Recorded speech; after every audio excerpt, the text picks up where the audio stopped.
malam anak-anak ibu yang baik, kelas 10 AK SMK Rahayu Mulyo, tahun ajaran 2020-2021.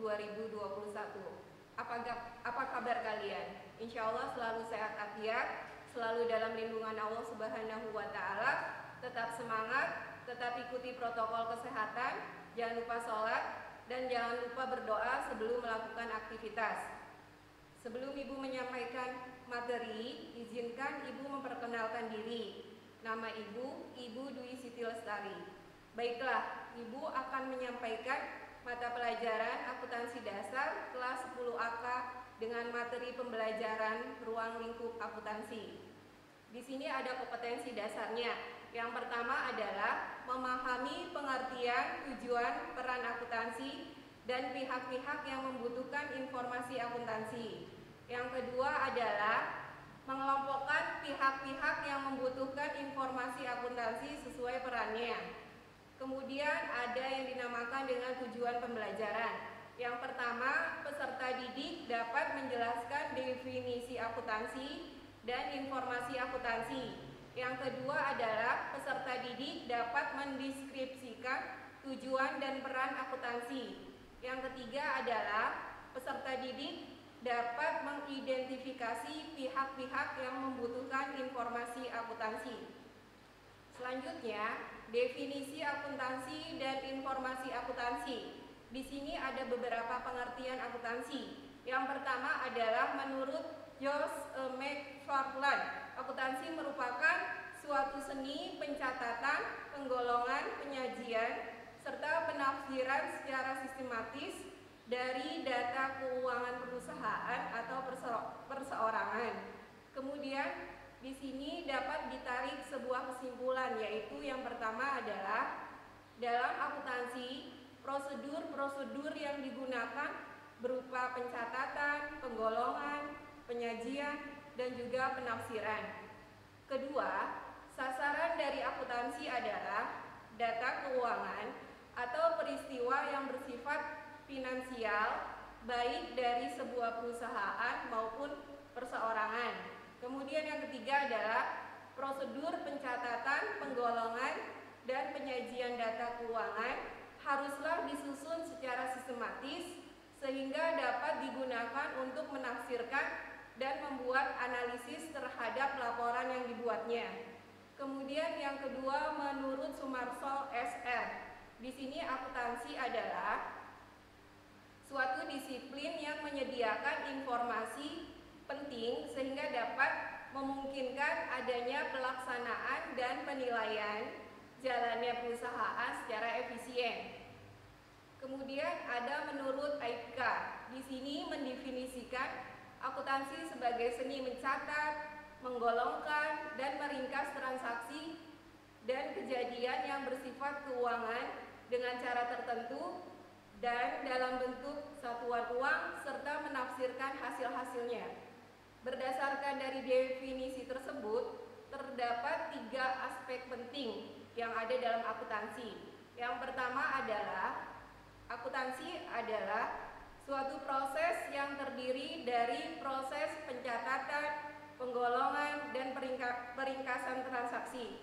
Kemudian yang kedua adalah akuntansi memproses transaksi keuangan dengan cara mempunyai pola tertentu, bukan sembarangan atau acak-acakan, dan menggunakan satuan uang sebagai alat mengukur. Kemudian yang ketiga adalah akuntansi tidak sekedar proses pencatatan, penggolongan, dan peringkasan, melainkan meliputi juga penafsiran terhadap hasil dari proses-proses tersebut. Kemudian ada menurut American Accounting Association. Di sini mendefinisikan akuntansi sebagai proses identifikasi, pengukuran, dan komunikasi informasi ekonomi untuk memungkinkan pembuatan pertimbangan-pertimbangan dan keputusan oleh para pemakai informasi tersebut. Kemudian menurut berbagai sudut pandang, di sini berdasarkan pemakai jasa akuntansi. Akuntansi sangat dibutuhkan oleh berbagai pihak yang membutuhkan jasa akuntansi tersebut. untuk mendapatkan informasi terkait dengan kondisi perusahaan yang sedang dijalankannya.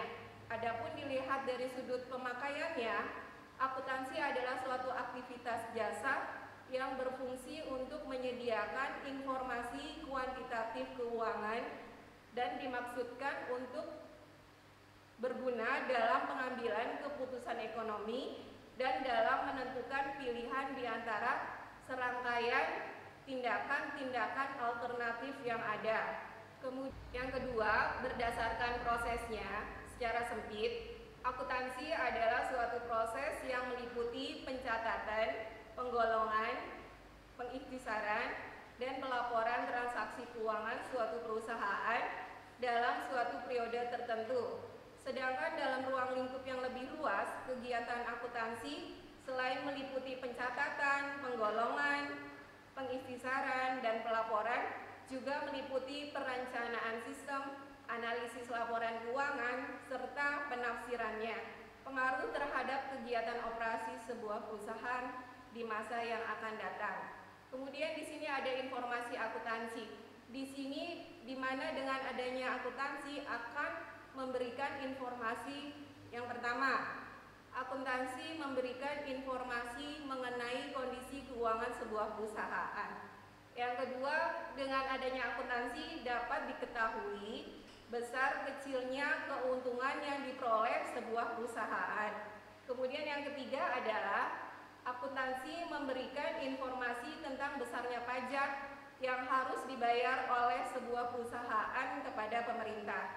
Kemudian yang keempat adalah akuntansi memberikan informasi yang tentang kelangsungan sebuah perusahaan yang akan mempengaruhi investasi terhadap perusahaan tersebut. Kemudian yang kelima adalah akuntansi memberikan informasi yang berguna untuk pengembalian keputusan yang tepat untuk kelangsungan sebuah perusahaan. Kemudian ada yang dinamakan dengan tujuan dan peran akuntansi.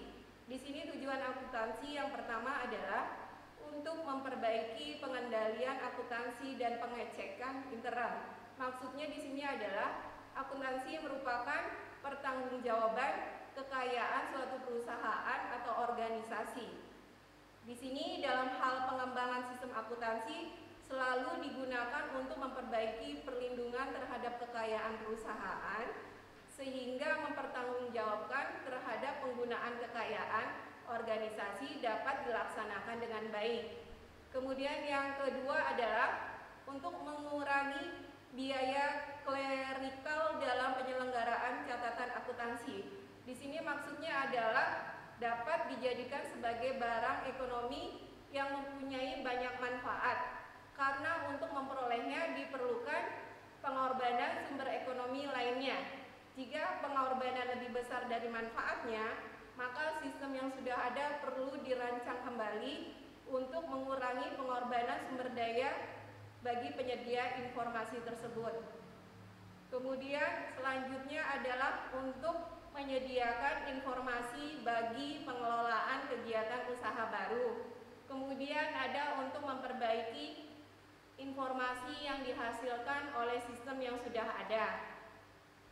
Kemudian di sini ada yang dinamakan dengan peran akuntansi. Peran akuntansi dalam kegiatan usaha yang pertama adalah pengendalian keuangan. Maksudnya di sini adalah salah satu peran utama dari akuntansi adalah dalam hal pengendalian keuangan. Di sini pengendalian biaya adalah salah satu faktor utama untuk keberhasilan usaha. Kemudian ada pengelolaan biaya. Dan biaya produksi akan menentukan perbedaan antara rugi dan laba. Kemudian ada yang dinamakan dengan operasi perusahaan. Kemudian ada pelaporan. Kemudian ada perencanaan.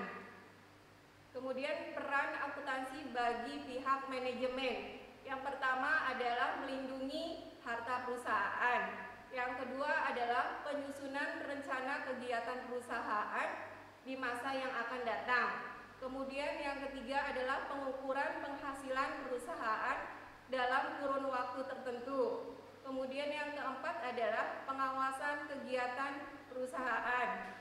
Kemudian pihak yang membutuhkan informasi akuntansi. Yang pertama adalah investor dan calon investor.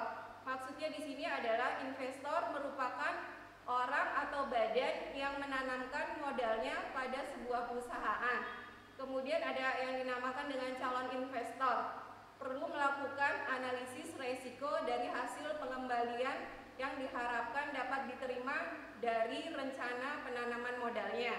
Kemudian ada yang dinamakan dengan pemilik dan calon pemilik. Di sini maksudnya adalah pemilik perusahaan selalu mengevaluasi hasil perusahaan dari waktu ke waktu dan mengevaluasi posisi keuangan perusahaan pada saat tertentu.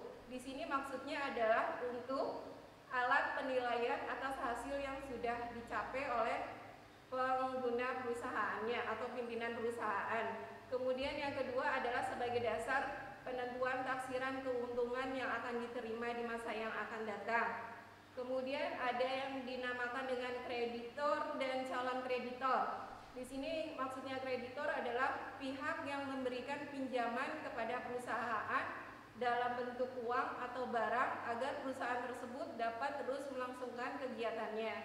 Kemudian yang keempat adalah manajemen atau pimpinan perusahaan. Maksudnya di sini adalah bukti pertanggungjawaban kepada pemilik perusahaan.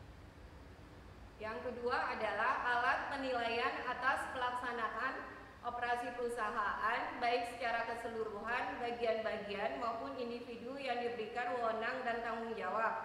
Kemudian yang C, alat untuk mengukur tingkat biaya kegiatan usaha yang dilakukan perusahaan. Kemudian yang D adalah sebagai dasar perimbangan pembuatan pertimbangan-pertimbangan dalam penetapan rencana kegiatan perusahaan di masa yang akan datang. Kemudian di sini bagi karyawan dan calon karyawan, maksudnya adalah untuk mengetahui tingkat kemampuan perusahaan tempat mereka bekerja. Kemudian yang kedua untuk menilai perkembangan serta prospek perusahaan tempat mereka bekerja. Kemudian untuk pada perusahaan yang biasa memberikan bonus akhir tahun kepada karyawannya. Jadi maksudnya di sini adalah laporan keuangan digunakan karyawan sebagai dasar penilaian tingkat kelayakan bonus yang diterimanya dibandingkan dengan keuntungan perusahaan pada periode yang bersangkutan. Kemudian di sini bagi calon karyawan adalah untuk dapat menunjukkan prospek perusahaan dan untung ruginya bekerja pada perusahaan tersebut. Kemudian bagi pemerintah di sini adalah salah satu sumber pendapatan pemerintah adalah dari sektor pajak. Perusahaan merupakan salah satu wajib pajak. Pemerintah berkepentingan untuk memperoleh informasi yang dapat digunakan untuk menetapkan jenis pajak dan besarnya kewajiban pajak yang harus ditanggung dan dibayar oleh perusahaan tersebut. Kemudian di sini dari apa yang sudah Ibu sampaikan ada beberapa rangkuman atau kesimpulan. Yang pertama adalah akuntansi berasal dari kata kerja to account yang berarti memperhitungkan. Account diterjemahkan dalam bahasa Indonesia adalah akun atau perkiraan. Kemudian yang kedua adalah dalam arti luas, akuntansi adalah proses identifikasi, pengukuran, dan komunikasi dari informasi-informasi ekonomi untuk menghasilkan pertimbangan dan keputusan-keputusan dari pemakai informasi tersebut. Kemudian yang ketiga adalah menurut American Accounting Association mendefinisikan akuntansi sebagai proses identifikasi, pengukuran, dan komunikasi informasi ekonomi untuk memungkinkan pembuatan pertimbangan-pertimbangan dan keputusan-keputusan oleh para pemakai informasi tersebut. Kemudian kesimpulan yang keempat adalah informasi ekonomi yang dihasilkan dari proses akuntansi merupakan ikhtisar data transaksi keuangan perusahaan yang terjadi selama satu periode akuntansi. Kemudian kesimpulan yang kelima adalah tujuan umum sistem akuntansi adalah yang pertama untuk memperbaiki pengendalian akuntansi dan pengecekan intern. Yang kedua adalah untuk mengurangi biaya klerikal dalam penyelenggaraan catatan akuntansi. Yang C adalah menyediakan informasi bagi pengelolaan kegiatan usaha baru. Yang keempat adalah untuk memperbaiki informasi yang dihasilkan oleh sistem yang sudah ada. Kemudian kesimpulan yang keenam adalah dalam setiap bisnis, akuntansi memiliki 4 peranan, yaitu pengendalian keuangan, operasi perusahaan, pelaporan, dan perencanaan. Kemudian kesimpulan yang ketujuh atau rangkuman yang ketujuh adalah peran akuntansi bagi pihak manajemen. Yang pertama adalah melindungi harta perusahaan. Kemudian yang kedua adalah penyusunan rencana kegiatan perusahaan di masa yang akan datang. Kemudian pengukuran penghasilan perusahaan dalam kurun waktu tertentu. Kemudian pengawasan kegiatan perusahaan. Kemudian rangkuman yang ke-8 adalah pihak-pihak yang membutuhkan informasi akuntansi. Yang pertama adalah investor dan calon investor, kedua pemilik dan calon pemilik, yang ketiga adalah kreditor dan calon kreditor, yang keempat adalah manajemen atau pimpinan perusahaan, yang kelima adalah karyawan dan calon karyawan, dan yang terakhir adalah pemerintah. Alhamdulillah Ibu sudah menyampaikan materi pembelajaran ruang lingkup akuntansi. Tolong kalian kerjakan soal atau latihan di sebelah kanan Ibu. Kalau sudah, tolong kirim jawaban kalian ke alamat email Ibu dwisitylestari48@gmail.com atau box di bawah ini. Sebelumnya Ibu mohon maaf lahir batin. Terima kasih banyak. Wassalamualaikum warahmatullahi wabarakatuh.